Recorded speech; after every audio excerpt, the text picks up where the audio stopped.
Selle tunni teema on arvu ruutjuur.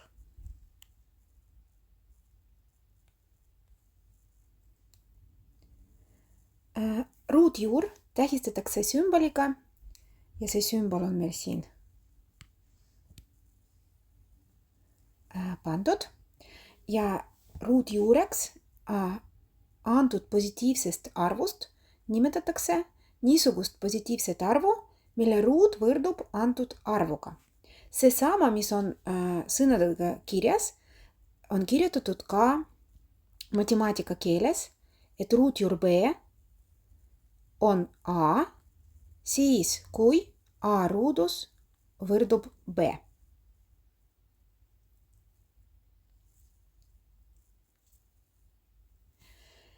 Kõigepealt kirjutan mõned näidised, mis see ruutjuur tähendab.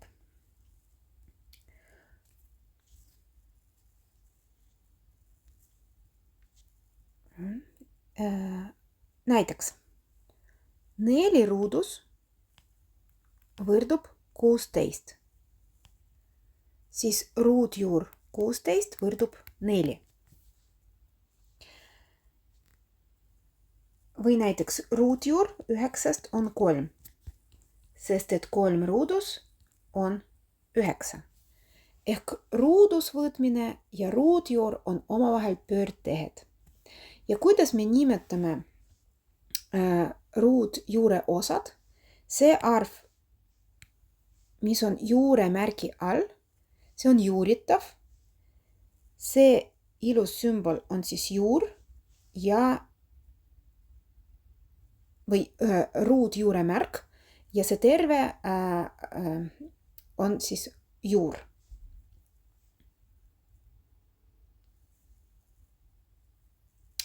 Väga kasulik, kui te teate arvude ruudud.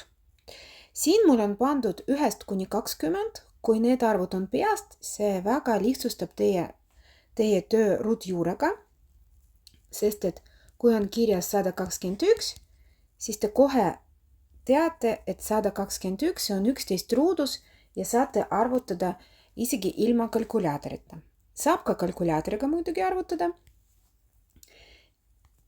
Ja näiteks, kui näete 256, väga mugav, kui te teate juba peast, et see on 16, aga võimalik ka arvutada seda, kui teil on kalkulaator.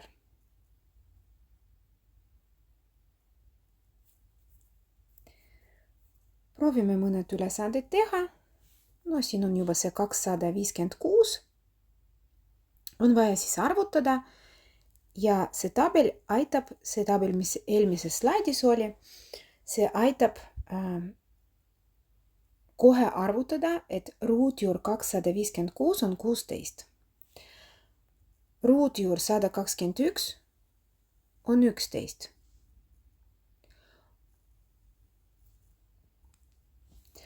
Ma tõstsin siia ka selle tabeli, mis oli eelmises slaidis. Proovime arvutada punkt C.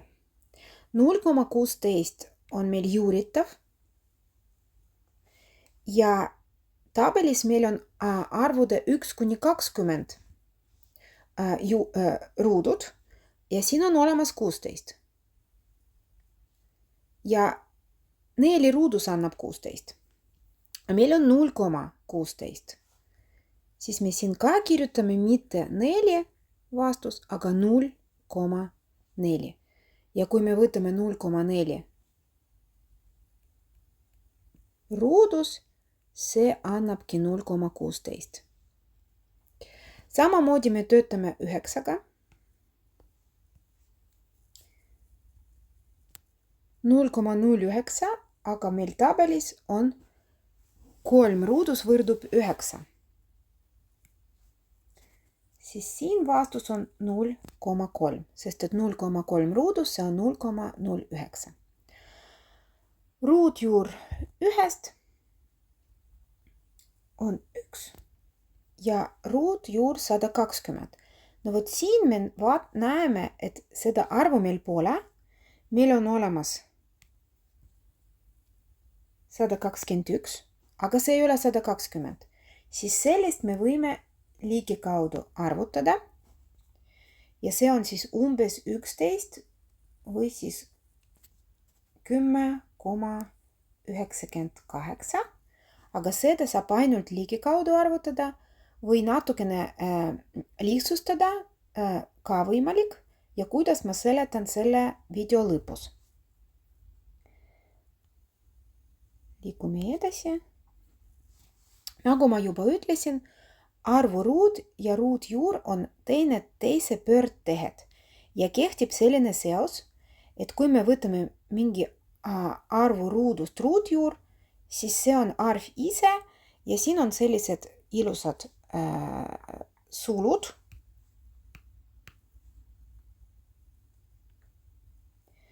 See nimetatakse x-i absoluutväärtuseks ja mis tähendab see absoluutväärtus, ma siin natukene seda seletan, et kui me võtame arvu 5 absoluutväärtus, siis see on 5.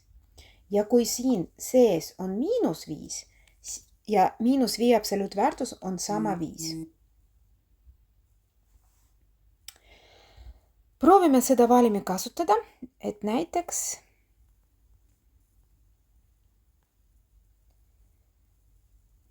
kuus ruudus ruutjuur. See on 6. Kui me võtame -6 ruudus, siis see on jällegi 6, sellepärast me peame siin võtma arvu absoluutväärtuse. Ikkagi 6. Siin ma võin vormistada samamoodi, ma kirjutan kõigepealt absoluutväärtus 6 ja siis 6. Järgmine, kui mul on kirjas niimoodi, et ruutjuur miinus ja 6 ruudus, siin on ainult 6 ruudus, mitte 36 ruudus. Mitte -6 ruudus. Vabandust. Siis kui me võtame 6 ruudu, see on 36 ja tekib negatiivne arv. Te võite kalkulaatoriga proovida, võtta -66 ruutjuur, aga ta ütleb teile error, seda pole võimalik arvutada.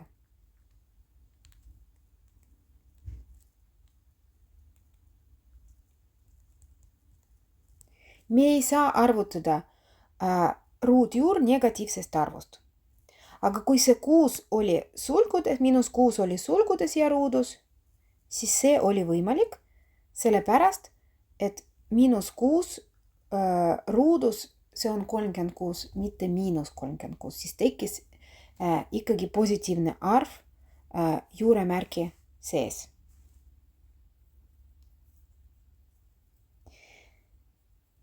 Veel proovime siin. Näiteks kui miinus seisab ees, siis vastus on -6, sest et see miinus lihtsalt juuremärgi ees ja see jääb. No samamoodi siin. See on ka -6. Liigume edasi.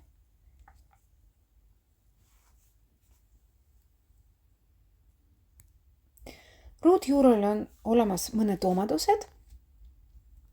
Need on 3 ja need on kõik kirjas siin. Et kui meil on juuremärgi sees korrutamine või jagamine, siis me tegelikult võime eraldi iga korda ruutjuure võtta ja pärast korrutada. Ja see omadus kehtib ka vastupidi ja mõlemad arvud A ja B peavad olema positiivsed. Jagatise puhul sama omadus ja veel üks omadus, et kui meil on juuritav astmes, siis me võime kõigepealt võtta sellest arvust ruutjuur ja siis astendame seda. Proovime siin mõned näited.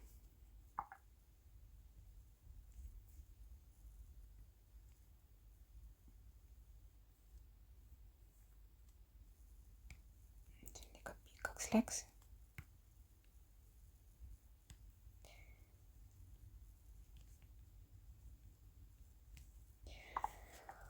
mul on vaja korrutada ruutjuur 2 ja ruutjuur 50. Ma tean, et ruutjuur 2 ei saa võtta, sest et mingi teine arv ruudus ei anna 2.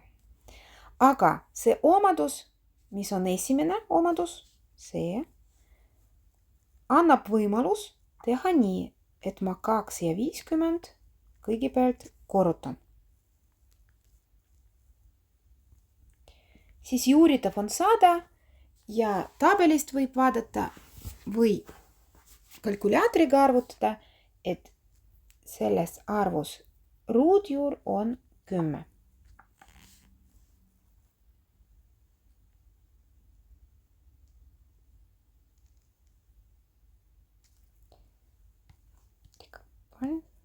Järgmine näide.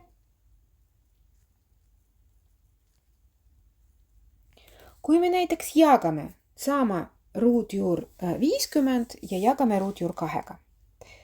Mõlematest me ei saa ruutjuur ilusasti arvutada ainult liigi kaudu, aga kui me kõigepealt jagame 50 ja 2 ja siis tulemusest võtame ruutjuur, siis on ruutjuur 25 ja ilus vastus 5 tuleb.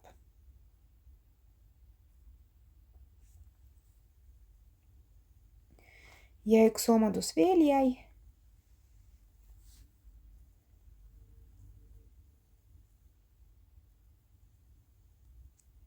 Näiteks ruutjuur 4 astmel 5. Kui ma hakkan 4 astmel 5 võtta ja siis veel ruutjuur, siis mul kindlasti vajalik kalkulaator. Aga kui ma seda kolmanda omaduse tean, siis ma võtan ruutjuur 4 kõigepealt ja siis tulemus võtan astmel 5. Ruutjuur 4 on 2, 2 astmel 5 on 32. Kui oskate seda peast teate, et 2 astmel 5 on 32, see on siis väga mugav. Aga kalkulaatoriga saab ka. Proovime veel mõned ülesanded. See omadus, need omadused, mis me just kasutasime, võimalik ka teistpidi kasutada.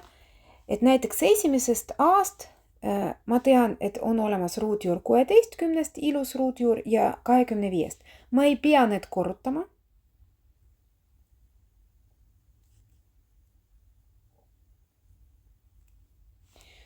Jälle pikk kirjutasin. Vastupidi. Ruutjuur 16 korda ruutjuur 25. Eraldi arvutan 4 korda 5. See on 20. Samamoodi käitume ka B-s. Ruutjuur 81 korda ruutjuur 64. Mõlematest tabelis saab vaadata ka, et mõlematest saab ilusa ruutjuure võtta. See on siis 9 korda 8. Ja korrutistabel ütleb meile, et see on 72. Teeme jagatisega, aga samamoodi. Kuna 36 ja 49 mõlemad mugavad arvud, et võtta ruutjuur, siis ma kõigepealt võtan ruutjuured ja siis tulemused jagan sellises järjekorras. Ja vastus on 6/7. Ja viimases 144, 121,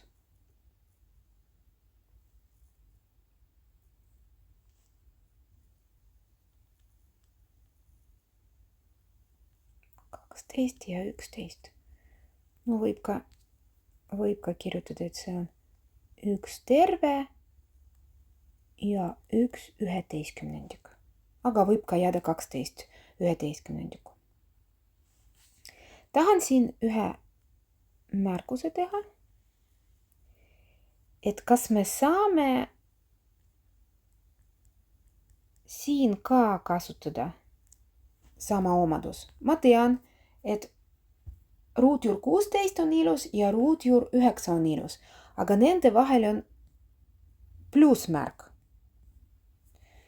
Me ei saa siin teha niimoodi, et ruutjuur 16 pluss ruutjuur 9 võtame. Sellist omadust ei ole. See kehtib ainult siis, kui on korrutamismärk vahel. Plussiga miinusega sellist asja teha ei saa. Kuidas siin saab teha, et kõigepealt me liidame. 16 pluss 9, see on 25 ja siis tulemus on 5. Ainult nii pidi võimalik teha siin.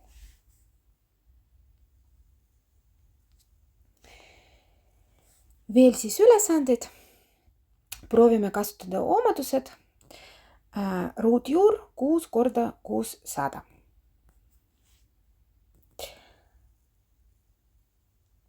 Kuuest ja 600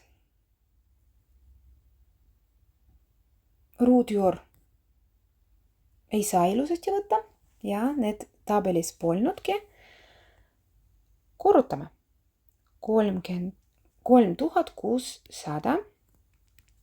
Ja nüüd, kui ma tahan proovida ilma kalkulaatorita, siis ma esitan see 3600 arv korrutisena 36 korda 100.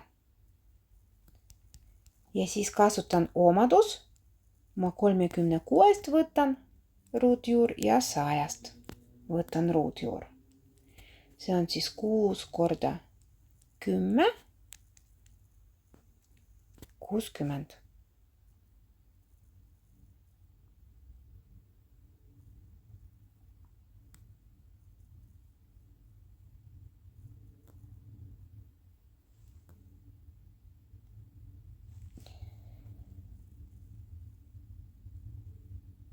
Järgmine, no siin, kui me korrutame 6 kolmega, siis see on 18. Sellest ruutjuur me ei saa võtta ilusasti ja me võime kas ligikaudu arvutada kalkulaatoriga või siis ma näitan teise meetodi, mis me harjutame selle video lõpus, et me võime osaliselt võtta.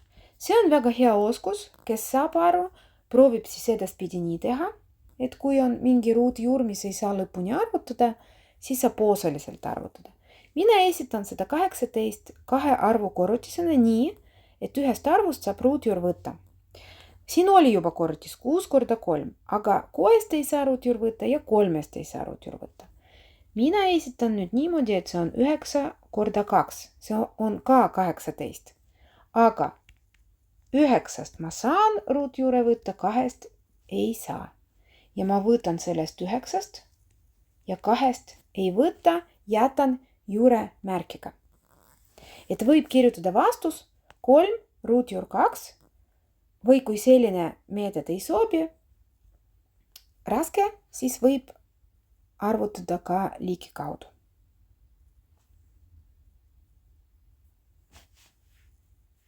Aga seda me veel harjutame video lõpus. Järgmine. Vaatame, mis siin on.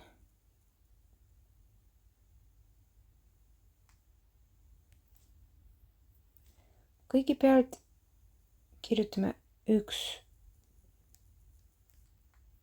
juuremärk.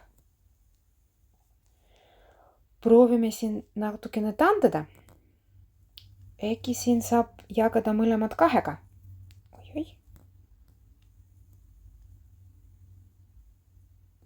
Ma jagan 2. 18 2 on 9 ja 32 2 on 16. Ja mõlemast saab ruutjuur võtta.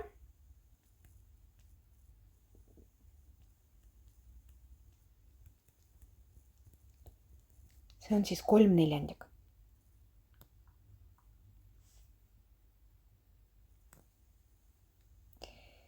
Ja harjutame nüüd seda osad, et meil on võimalik osaliselt võtta ruutjuur, kui tervena ei saa. No 18 juba proovisime, ma siin veel kord kirjutan, et me 18 esitame kahe arvu korrutisena nii, et ühest me võtame ruutjuur ja teine jätame juuremärgiga. Vaatame, mida saab teha teises. 75 proovime esitada kahe arvu korrutisena. No mul tuleb selline korrutis kohe, et see on 3 korda 25. See annabki 75. See sobib, sest et 25-st saab ruutjuur võtta, see on 5. Ruutjuur 3 korda 5 ja parem koefitsiendi kirjutada ette. Siis 5 ruutjuur 3.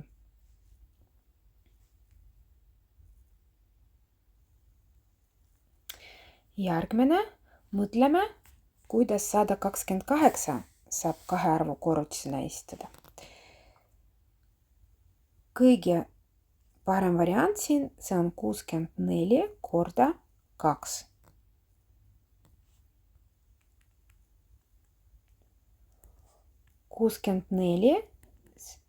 Ruutjuur 64 see on 8 ja ruutjuur 2.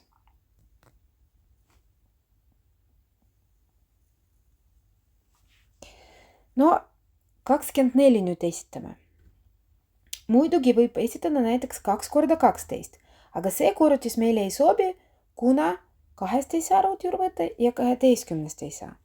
Pakun, et me teeme siin 4 korda 6. Ja 4-st võtame ruutjuur, 6-st ei saa võtta, 2 ruutjuur 6.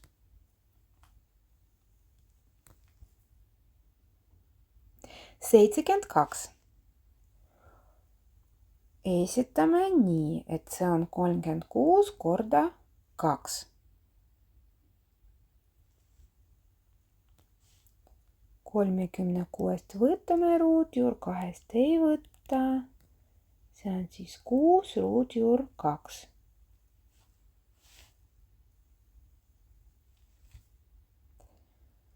No ja järgmine 5 korda 100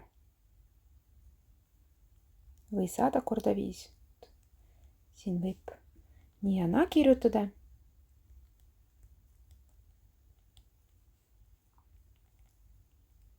Ja see on siis 10 ruutjuur 5.